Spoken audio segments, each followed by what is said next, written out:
कहानी 2013 की है। 1 मई 2013 की तारीख थी। शाम 3:40 पर दिल्ली में अलग अलग रेलवे स्टेशन, उसमें से एक है Hazrat Nizamuddin railway station. Hazrat Nizamuddin railway station से एक ट्रेन चलती है जो दिल्ली मुंबई गरीब रथ एक्सप्रेस है। 3:40 पर हज़रत निज़ामुद्दीन रेलवे स्टेशन से ये ट्रेन रवाना होती है मुंबई के लिए। इस ट्रेन में सैकड़ों मुसाफिरों के साथ दिल्ली की एक 23 साल की लड़की अपने आँखों में बहुत सारे सपने लिए, बहुत खुशी बहुत सारी उम्मीदें, उमंगें लेकर वो मुंबई जा रही थी। मुंबई में उसकी नौकरी लगने वाली थी और वो भी नर्स के लिए, और एयरफोर्स में नर्स की जगह खाली थी। उसका एग्ज़ाम दिया था और उसमें सिलेक्ट हो गई थी और उसे ज्वाइन करने के लिए जाना था। अपनी आंटी, अपने पापा के साथ वो ट्रेन में बैठती है, खुशी खुशी नए नए सपने देख रही होगी, और वो मुंबई के लिए रवाना होती है। इस बात से बेखबर कि उसी ट्रेन में एक शख्स है जिसकी नज़रें लगातार प्रीति राठी के ऊपर है। 23 साल की राठी, उसके पापा, उसकी आंटी इन चीज़ों से बेखबर। ट्रेन चलती है।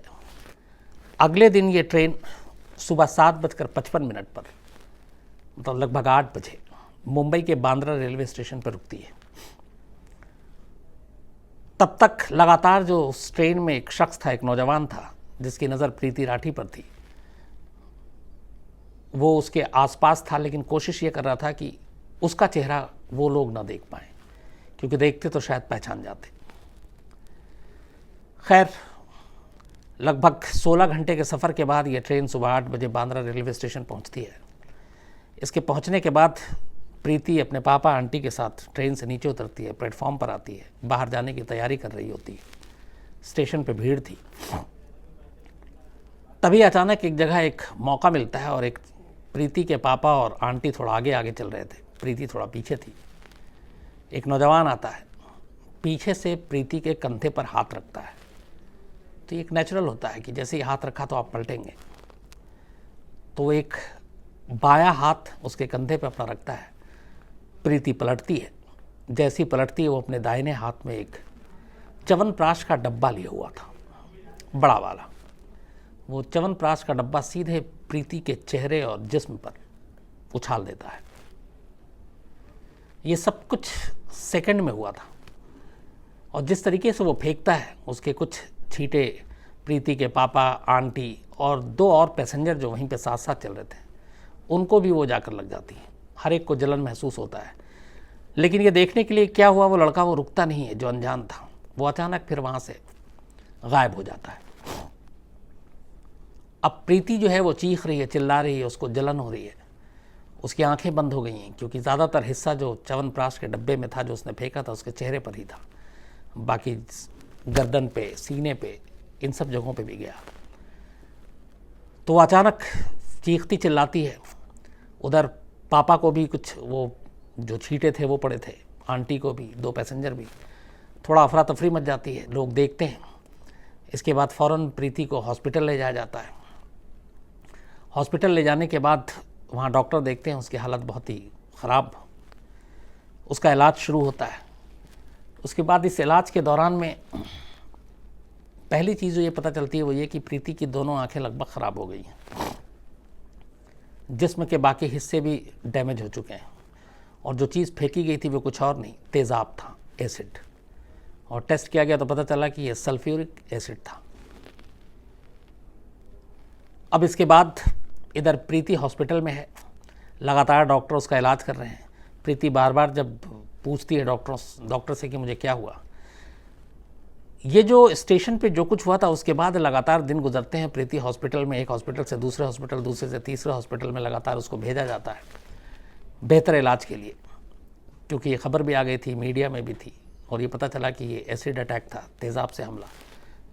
तो लोग भी इसको लेके बड़े गुस्से में थे। तो महाराष्ट्र सरकार भी इसमें मदद कर रही थी। 3 हॉस्पिटल बदला जाता है, प्रीति की हालत नहीं बदलती। प्रीति लेकिन बार बार डॉक्टर से पूछती है कि उसे कुछ दिखाई नहीं दे रहा, वो आंखें कब खोल पाएंगी। जबकि उसकी आंखें ख़राब हो गई थी। डॉक्टर उसको हमेशा दिलासा देते कि जल्दी सब ठीक हो जाएगा। और वो इन सब चीज़ों के अलावा बार बार कहती कि मैंने किसी का क्या बिगाड़ा, मेरे साथ ऐसा क्यों किया, किसने किया। शायद उसे थोड़ा थोड़ा एहसास हो रहा था कि उसके साथ क्या हुआ होगा, लेकिन वो पूरी सच नहीं जानती थी। ये नहीं जानती थी कि वो अब कैसी दिख रही है, उसके बाकी शरीर में क्या हुआ है, उसकी आँखों को क्या हुआ है। डॉक्टर सिर्फ यही कहते थे कि सब कुछ ठीक हो जाएगा। और बीच बीच में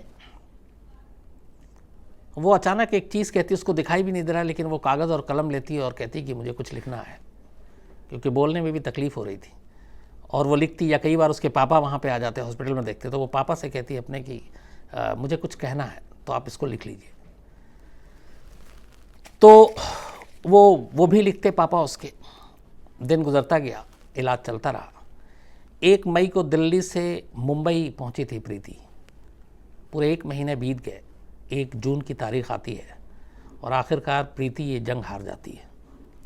प्रीति की मौत हो जाती है ठीक 1 महीने के बाद इस हादसे के।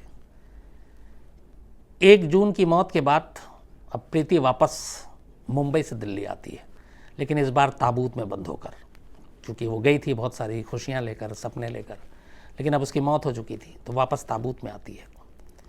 दिल्ली लाई जाती है। इस दौरान में पुलिस लगातार अपनी जांच कर रही है, कोई फ़ायदा नहीं है। दिल्ली में लाने के बाद उसका अंतिम संस्कार किया जाता है।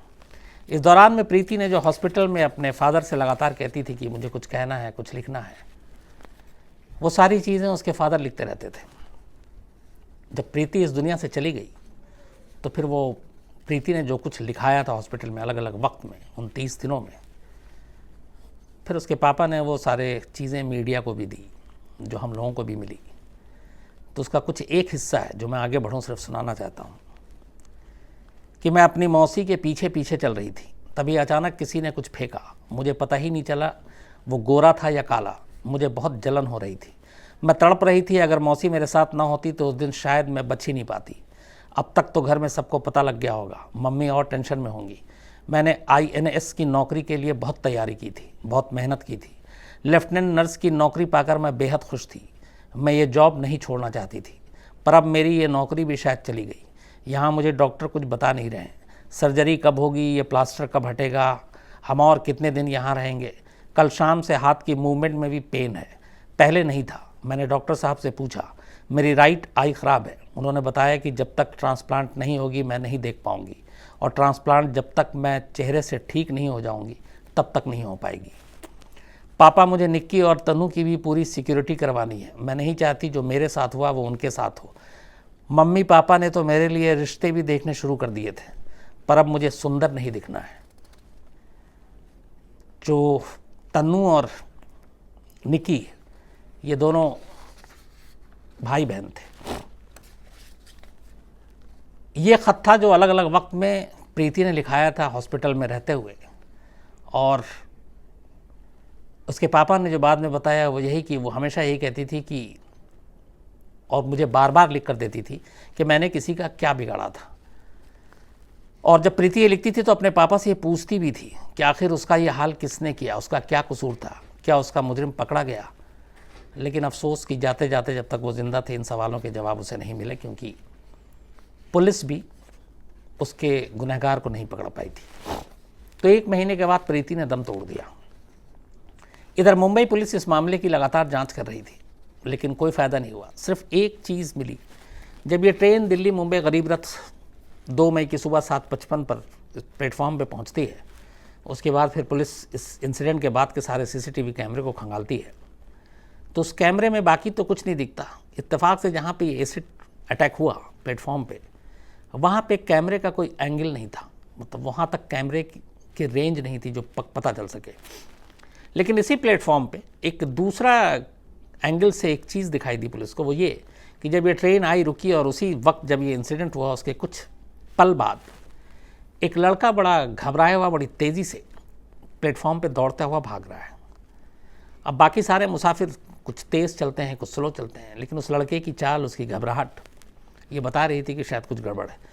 तो पुलिस को लग गया कि हो ना हो यही लड़का है, बट तस्वीर साफ नहीं थी, चेहरा पूरी तरह से पहचान में नहीं आ रहा था। फिर भी पुलिस ने कोशिश की, मुंबई में आसपास तमाम देखा, ट्रेन में बात की, TT से बात की, लेकिन उसकी वो नहीं हो पाया, उसकी शिनाख्त नहीं हो पाई। तो पुलिस का ये पूरा केस ऐसे ही रहा। इस दौरान में पुलिस ने प्रीति के दिल्ली में भी आके मुंबई पुलिस ने पूछताछ की, एक पड़ोसी को भी उठाया, लेकिन बाद में पता चला कि नहीं, वो उस दिन की मौजूदगी उसकी नहीं थी वहाँ, वो दिल्ली में थी। और इस तरह से ये लगातार मामला चलता रहा और फिर धीरे धीरे वक्त बीतता गया, लेकिन पकड़ाया नहीं। इसी दौरान में फिर मामला जो है ये लेकर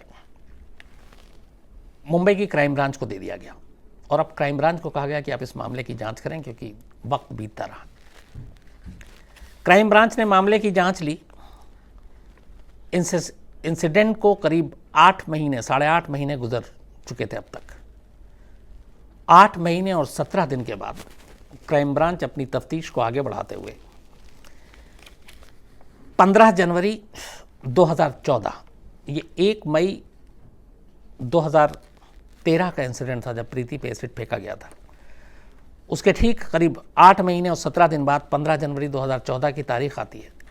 मुंबई पुलिस क्राइम ब्रांच की टीम दिल्ली आती है। दिल्ली में नरेला में पहुंचती है। प्रीति का घर भी नरेला में था और नरेला के घर में जाने के बाद उसका एक पड़ोस में वहाँ की क्राइम ब्रांच की टीम जो है वो दबिश डालती है और उस घर में रहने वाले 23 साल के एक लड़के अंकुर पवार को गिरफ्तार करती है। अब पूरा मोहल्ला भी मतलब दंग की ये कि, और प्रीति के घर के पास रहने वाला अंकुर पवार, और अंकुर पवार प्रीति का दोस्त भी। तो अंकुर पवार का प्रीति के इस मौत से या इस हादसे से क्या लेना देना?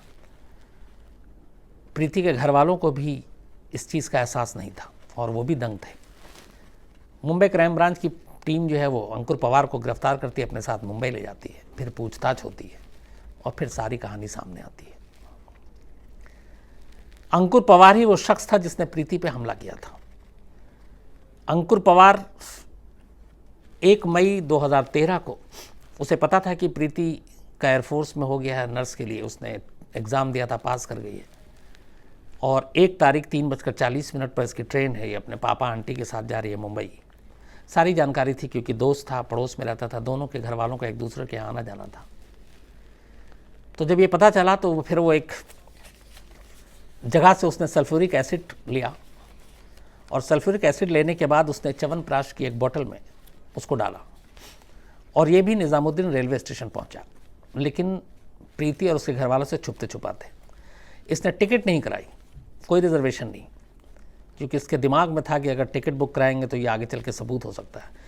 विदाउट टिकट, बिना टिकट ये ट्रेन में सवार हुआ और लगातार एक डब्बे से दूसरे डब्बे में टहलता रहा पूरे सफ़र के दौरान, क्योंकि कई बार किसी कोच में टीटी होता तो उसे लगता कि टिकट मांगेगा, तो जहाँ टीटी देखता एक कोच से दूसरे कोच में ये घूमता रहता। बट इसका इरादा ये था कि रास्ते में कहीं भी जहाँ मौका मिलेगा, अकेला कहीं पे भी अकेली प्रीति दिखाई देगी, ये वहीं पे उसके ऊपर एसिड फेंकेगा और निकल लेगा। लेकिन करीब 16 घंटे के सफ़र में उसे ऐसा कोई मौका नहीं मिला। जब प्रीति कई बार वॉशरूम की तरफ भी गई तो वॉशरूम के पास भी कुछ पैसेंजर बैठे हुए थे। ट्रेन तेज़ चल रही थी, उसे डर लगा कि अगर चलती ट्रेन में अगर डाल दिया और इन पैसेंजर ने देख लिया, दूसरे मुसाफिरों ने, तो वो उसे पकड़ लेंगे और चलती ट्रेन से कूद सकता नहीं था वो।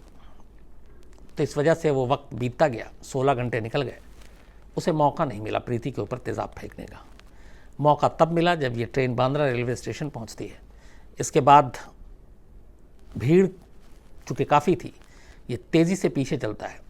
एक जगह पे अचानक प्रीति के कंधे पे हाथ रखता है, प्रीति पलटती है, प्रीति इसको पहचान जाती है, लेकिन इससे पहले कि प्रीति कुछ रिएक्ट करती, दाहिने हाथ में जो इसके च्यवनप्राश की बोतल थी जिसका ढक्कन हटा हुआ था, ये सीधा उसके चेहरे पे उंडेल देता है और इसके बाद तेज़ी से वहाँ से निकलता है। भागता कहीं नहीं है, ये स्टेशन से बाहर भी नहीं जाता। इसके बाद ये सीढ़ियों के ज़रिए दूसरे प्लेटफॉर्म पे पहुँच जाता है जहाँ से ट्रेन दिल्ली के लिए चलने वाली थी। ये दूसरे प्लेटफॉर्म पे जाता है, फिर दूसरे प्लेटफॉर्म पे जाने के बाद एक दूसरी ट्रेन पकड़ता है और उस ट्रेन से ये दिल्ली निकल आता है। घर आने के बाद घर वालों को कहता है कि वो एक इंटरव्यू के सिलसिले में उत्तराखंड गया हुआ था। तो घर वालों को भी कुछ पता नहीं चलता, टिकट इसने कराई नहीं थी। लेकिन पुलिस जब तफ्तीश करती है तो लगता है कि कोई बहुत करीबी जानने वाला होगा, और पुलिस ने जब एक दूसरे पड़ोसी को पकड़ा था जिसको बाद में छोड़ दिया, तो उससे कोई कामयाबी तो नहीं मिली, वो बेकसूर था। लेकिन उससे बातचीत में और बाकी दोस्तों से बातचीत के दौरान पता चला कि ये जो लड़का है अंकुर पवार, ये प्रीति से जलता था। अब सवाल ये है कि उसने प्रीति एक 23 साल की लड़की, घर आना जाना जिसका दोस्त थी, उसके ऊपर तेज़ाब क्यों फेंका। तो फिर इसकी कहानी भी उसने बताई। ये खुद एग्ज़ाम की तैयारी कर रहा था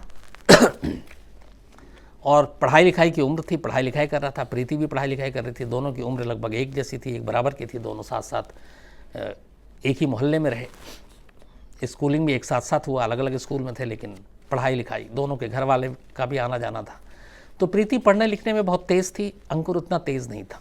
तो कई बार ताना पड़ता था उसे कि देखो उससे सीखो, वो एग्ज़ाम पास कर लेती है, वो पढ़ने में तेज़ है। ये चीज़ें उसे बहुत बुरी लगी। उसे लगा कि प्रीति मुझसे आगे कैसे निकल सकती है। तो ये जो जेलसी थी आगे निकलने की प्रोफेशनली एजुकेशन में, ये उसके दिल में घर कर गया और उसे लगा कि बार बार मुझे इस प्रीति की वजह से, इसकी अच्छाइयों की वजह से मुझे ताना मिलता है। और इसी गुस्से में फिर इसने कहा कि इस प्रीति को सबक सिखाएंगे। इत्तेफाक से उसी दौरान एयरफोर्स में जो नर्स का एग्ज़ाम था, उसका रिज़ल्ट प्रीति ने पास कर लिया, उसकी नौकरी लग गई। उसको लेकर फिर उसको ताना पड़ा और इस बार घाव उसके लिए गहरा था, क्योंकि अब तक पढ़ाई और मार्क्स की बात थी, अब नौकरी की भी बात आ गई। ये भी कॉम्पिटिटिव एग्ज़ाम दे रहा था, लेकिन उसको कामयाबी नहीं मिल रही थी।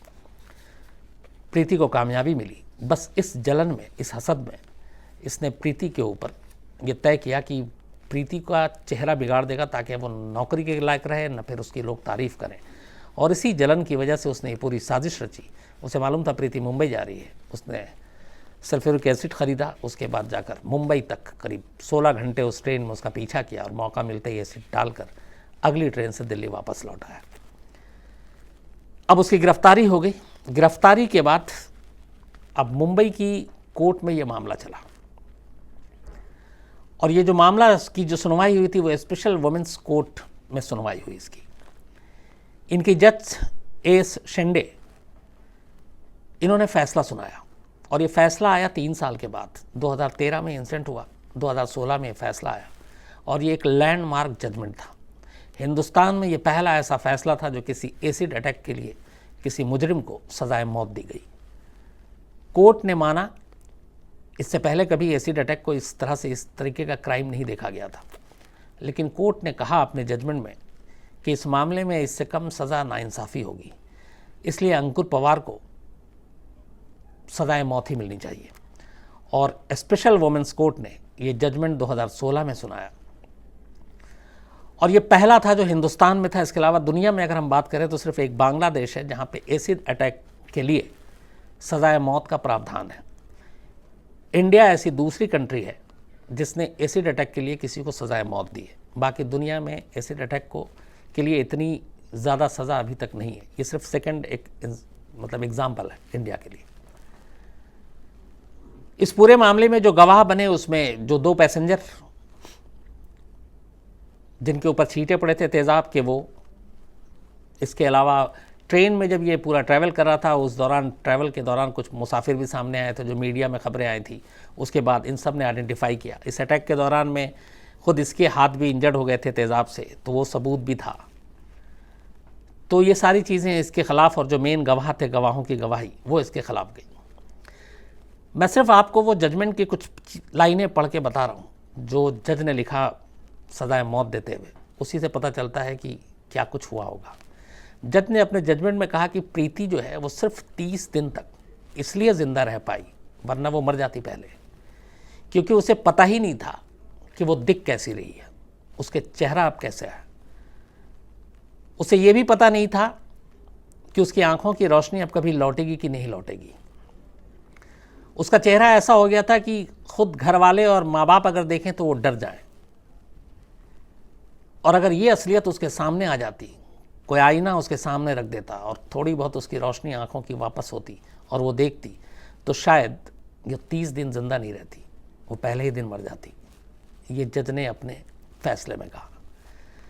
जज ने साथ में ये भी कहा कि जो एसिड अटैक है उनकी नज़र में ये रेप से भी ज़्यादा ब्रूटल क्राइम है, क्योंकि रेप की विक्टिम जो है, जब रेप होता है तो उसकी आत्मा मारी जाती है, उसकी आत्मा को कुचला जाता है, लेकिन उसे समझा बुझा कर उसको अलग रख कर देखभाल कर वापस ज़िंदगी के पटरी पे लाया जा सकता है। ऐसे बहुत सारे इस देश में इंसिडेंट हैं जहां रेप विक्टिम ने एक नए तरीके से अपनी ज़िंदगी शुरू की है। लेकिन एक एसिड अटैक विक्टिम को अपनी उसी बॉडी, उसी शरीर, उसी चेहरे के साथ वापस इस दुनिया के बीच में रहना सबसे मुश्किल काम होता है। तो इसीलिए उनका कहना था कि एक रेप से ज़्यादा ब्रूटल क्राइम जो है वो एसिड अटैक है। जज का ये कहना था कि अगर प्रीति को एक झलक भी उसके चेहरे की और बाकी चीज़ों की दिखाई दे जाती तो वो कभी ज़िंदा नहीं रहती। 30 दिन सिर्फ इस भ्रम में उसने गुजार दिया कि वो ठीक हो जाएगी, उसका चेहरा ठीक है। उसकी जो मौत हुई थी वो मल्टीपल ऑर्गन फेलियर की वजह से हुई थी। एसिड ने उसके लगभग दिल, लीवर, गुर्दा, जो भी हम जिंदा रहने के लिए जो हमारे इंपॉर्टेंट पार्ट्स हैं उनके ऊपर हमला कर दिया था। और इतनी ज़्यादा मात्रा में वो एसिड फेंका था कि उसकी वजह से बहुत ज़्यादा नुकसान हो गया था। तो ये देश का पहला और इकलौता मामला है जिसमें किसी एसिड अटैक के लिए मौत की सज़ा दी गई है। जाहिर सी बात है ये मामला अभी लोअर कोर्ट का फैसला है, हाई कोर्ट का भी फैसला आया नहीं, इसके बाद सुप्रीम कोर्ट में जाएगा। क्या ये फैसला बरकरार रहता है, आगे क्या होगा, इसका अपडेट जब जब आएगा, क्योंकि अभी कोई लेटेस्ट अपडेट है नहीं, वो जेल में है, हाई कोर्ट का फैसला आना बाकी है, मौत की सज़ा बरकरार रहती है कि नहीं, फिर सुप्रीम कोर्ट का फैसला आएगा। जो भी होगा मैं आप तक ज़रूर पहुंचाऊंगा।